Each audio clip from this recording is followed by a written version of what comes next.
Minha irmã me expulsou enquanto eu estava grávida, e meus pais ficaram do lado dela. Então, parei de pagar a hipoteca deles. E aí, aqui estou eu, uma mulher de 33 anos, criando minha adorável filha de 5 anos sozinha. A vida não tem sido fácil, especialmente porque as coisas com o pai dela não deram certo enquanto eu estava grávida.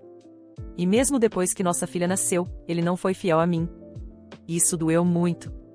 Mas quando ela veio ao mundo, eu soube que precisava tomar as rédeas da situação, então terminei o relacionamento e o expulsei. Essa, porém, é uma história para outro dia. Agora, vou contar o que está acontecendo com minha família, especialmente com minha irmã. Após o término, eu voltei a morar com meus pais. Vamos ser sinceros, ser mãe solteira é difícil, e ter a família por perto pode fazer uma grande diferença. Por um tempo, as coisas eram administráveis. Eu trabalhava, e meus pais ajudavam aqui e ali, embora não tanto quanto haviam prometido. Mas tudo mudou há alguns dias, quando cheguei em casa e encontrei minha irmã mais nova, Ava, sentada na sala. Ava tem 29 anos, e a primeira coisa que notei foi sua enorme barriga de grávida. Ela havia se mudado para a Croácia com o marido logo depois de se casar, e eu não a via desde então. Você poderia pensar que eu ficaria feliz em vê-la, mas é complicado. Ava e eu nunca nos demos muito bem. Ela sempre agiu como se fosse melhor do que eu e parecia que sua missão era virar nossos pais contra mim sempre que podia. Sendo a irmã mais nova, ela sempre interpretava o papel de inocente, escapando de praticamente qualquer coisa. Ava não é apenas cruel com as palavras. Ela também é intimidante fisicamente. Ela é maior e mais forte do que eu. E houve momentos, crescendo, em que eu realmente me senti ameaçada por ela. Mas meus pais nunca enxergaram isso. Toda vez que eu tentava dizer que Ava estava me intimidando ou até sendo agressiva, eles ignoravam, dizendo, ela é sua irmã mais nova. Como ela poderia machucá-la? Era sempre assim. Eu aprendi a manter distância de Ava quando me mudei para a escola secundária. Foi como escapar de uma prisão. Mas agora ela estava de volta, e não apenas para uma visita. Ela estava de volta para ficar. Quando a vi sentada ali, fiquei surpresa. Esperava que ela tivesse voltado apenas para ter o bebê e depois fosse embora. Perguntei cautelosamente à minha mãe por quanto tempo Ava planejava ficar. Antes mesmo que minha mãe pudesse responder, Ava gritou da sala, estou aqui para ficar. Tem algum problema com isso? Seu tom era afiado, e ficou claro imediatamente que ela não havia mudado nada. Ainda a mesma pessoa egocêntrica e narcisista de sempre. Minha mãe me disse que o marido de Ava havia conseguido uma transferência de volta para os Estados Unidos e, embora ele tivesse acomodação pela empresa, eles acharam melhor que Ava ficasse com nossos pais durante a gravidez e depois do nascimento do bebê. Eu não conseguia acreditar no que estava ouvindo. Quando tive minha filha, não recebi metade do apoio que Ava estava recebendo. Perguntei à minha mãe se ela realmente tinha tempo para cuidar do filho de Ava, e ela respondeu timidamente, bem, ela ainda é tão jovem. Como poderia criar um filho sozinha? Ava tem 29 anos. Ela não é jovem. Eu tinha 27 anos quando tive minha filha e lidei com quase todo o pós-parto sozinha porque meu marido não estava por perto. Minha mãe não veio me ajudar naquela época, dizendo que era algo que eu precisava aprender como parte da maternidade. Mas ali estava ela, se desdobrando para ajudar Ava, cozinhando para ela, trazendo suplementos e fazendo o possível para deixá-la confortável. Eu estava furiosa, mas mantive a calma. O favoritismo sempre foi óbvio, mas isso elevou a outro nível.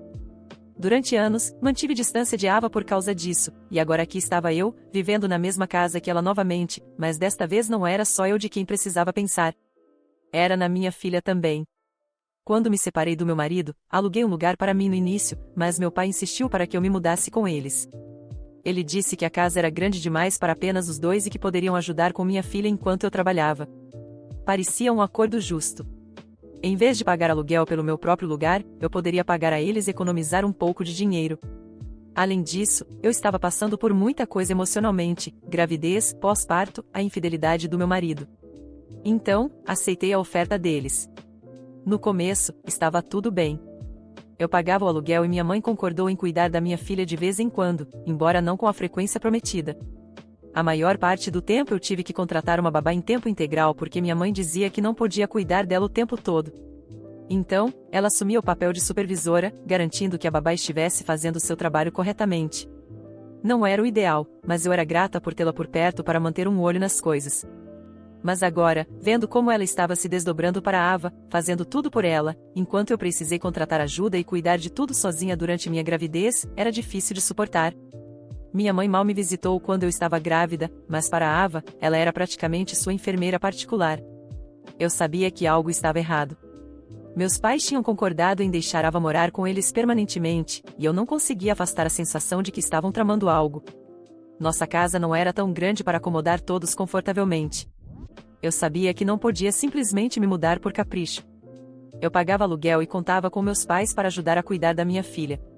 Mesmo que não fossem os melhores nisso, eu não estava pronta para deixá-la com uma babá o tempo todo, especialmente sem a segurança de ter a família por perto. Então, meus piores medos se tornaram realidade. Alguns dias depois que Ava se mudou, cheguei do trabalho cansada, mas pronta para passar um tempo com minha filha. Assim que entrei na garagem, algo parecia errado. Meu coração afundou quando vi minhas coisas, malas, caixas e sacolas, empilhadas na varanda da frente. E ali, sentada nos degraus ao lado da pilha, estava minha filha. Ela abraçava os joelhos, parecendo pequena e assustada, esperando por mim. Corri até ela, tentando manter a voz firme. O que está acontecendo, querida? Eu a abracei com força, sentindo o coração pesado e o estômago revirando de tanta raiva e indignação. Minha filha estava apavorada, e eu precisava ser forte por nós duas, mesmo que por dentro tudo estivesse desmoronando. Respirei fundo, tentando organizar meus pensamentos, enquanto acariciava seu cabelo e a colocava de pé. Com o sangue fervendo, peguei nossas coisas e entrei em casa, determinada a descobrir o que estava acontecendo. Ao abrir a porta, me deparei com Ava, esparramada no sofá, com um sorriso triunfante nos lábios e comendo algo como se nada tivesse acontecido. Minha mãe estava na cozinha, fingindo que não via nada, e meu pai, sentado na poltrona, olhava para a televisão, como se eu e minha filha nem existíssemos. O que é isso? Perguntei, a voz baixa, mas carregada de raiva. Por que minhas coisas estão lá fora? Ava deu uma risadinha sarcástica e respondeu sem nem ao menos desviar o olhar da tela do celular. Precisávamos de mais espaço. Não é como se você fosse insubstituível. Minha mãe apareceu na porta da cozinha, enxugando as mãos em um pano de prato e dizendo com a voz mais fria do que jamais imaginei ouvir dela: você sempre soube que não ia poder ficar aqui para sempre. A Ava está grávida, precisa de espaço e tranquilidade. Você é uma adulta, querida. Vai dar um jeito. Foi como levar um soco no estômago. Eu pagava aluguel, ajudava na casa, e agora estavam me jogando para fora sem sequer me dar um aviso. Vocês estão me expulsando? Perguntei, a voz trêmula. Eu e minha filha. Depois de tudo que fiz por vocês? Ava precisa de apoio, meu pai murmurou, sem nem olhar para mim. E é isso que estamos fazendo. Ava, é claro, estava adorando cada segundo. O brilho de triunfo em seus olhos me dava nojo. Ela havia conseguido o que sempre quis, se livrar de mim, como se eu fosse um estorvo. Eu sabia que não havia mais o que discutir ali. Qualquer argumento seria ignorado, qualquer tentativa de apelar para o senso de justiça seria em vão. Peguei minha filha pela mão e saí da casa que um dia eu pensei ser um lar. Mas eu não ia deixar barato. Nos dias seguintes, entrei em contato com o banco para informar que eu não pagaria mais a hipoteca da casa dos meus pais. O contrato estava no meu nome, e sem meu dinheiro, eles teriam que se virar. Ao mesmo tempo, procurei um advogado para garantir que não poderiam me despejar oficialmente sem um aviso formal, o que complicaria ainda mais a situação deles. Enquanto isso, consegui alugar um pequeno apartamento. Não era muito, mas era nosso.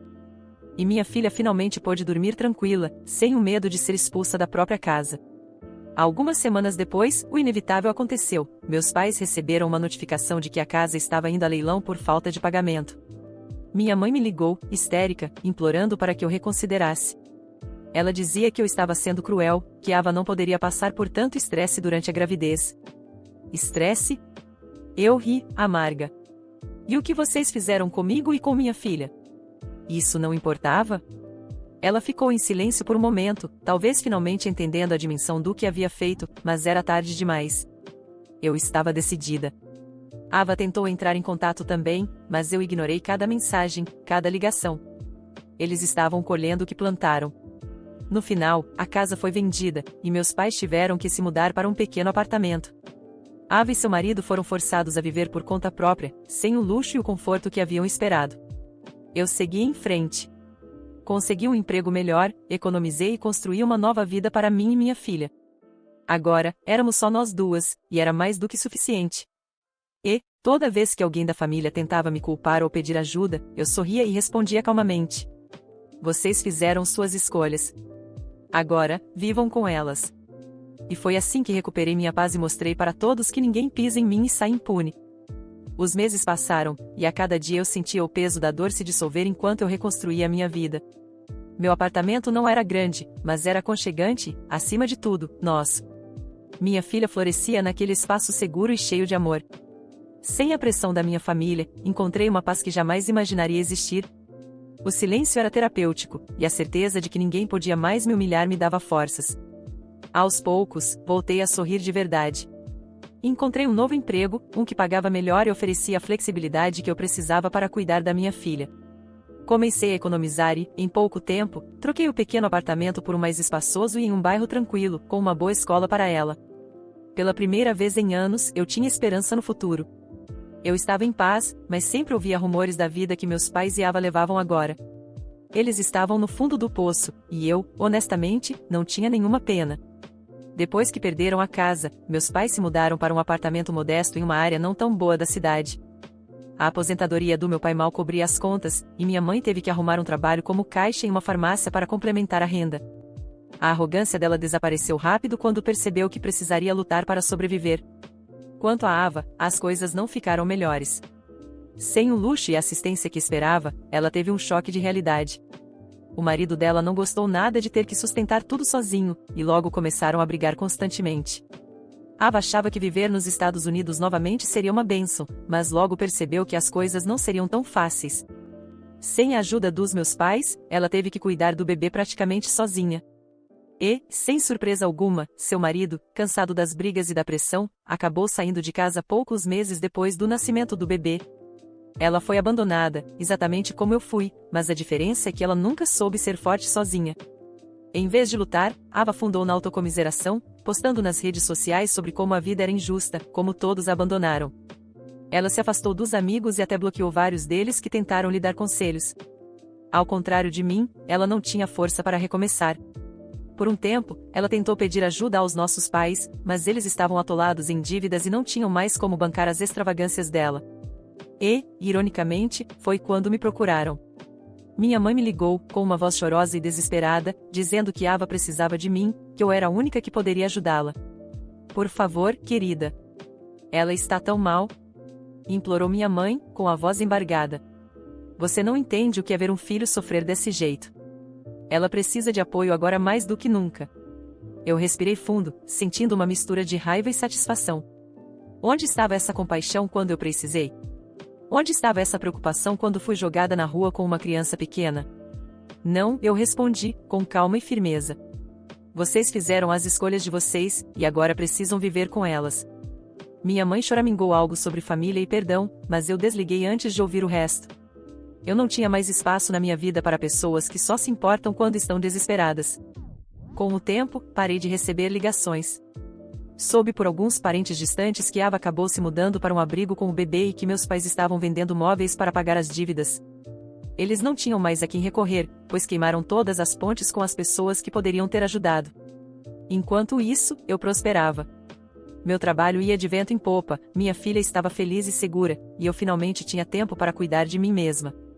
Voltei a estudar, fiz cursos, me envolvi com atividades que sempre tive vontade, mas nunca tive chance. A cada conquista, sentia que estava recuperando a mulher que um dia fui antes de todo o caos. Nos fins de semana, eu e minha filha íamos a parques, museus e fazíamos viagens curtas para explorar lugares novos. Não precisávamos de muito, apenas uma outra e a certeza de que o pior já tinha passado. Ver o brilho nos olhos dela me fazia perceber que toda aquela dor valeu a pena, porque no final, nós duas saímos mais fortes. De vez em quando, eu me pegava pensando no passado, mas não com tristeza ou rancor. Na verdade, eu me sentia grata. Grata por ter sido jogada na rua, porque isso me fez descobrir minha própria força. Grata por ter sido traída, porque isso me ensinou a nunca aceitar menos do que eu mereço. E, acima de tudo, grata por ter encontrado a coragem de deixar para trás aqueles que nunca me valorizaram. Ava, meus pais e todos os outros que me prejudicaram estavam agora lutando para sobreviver, enquanto eu florescia. E eu?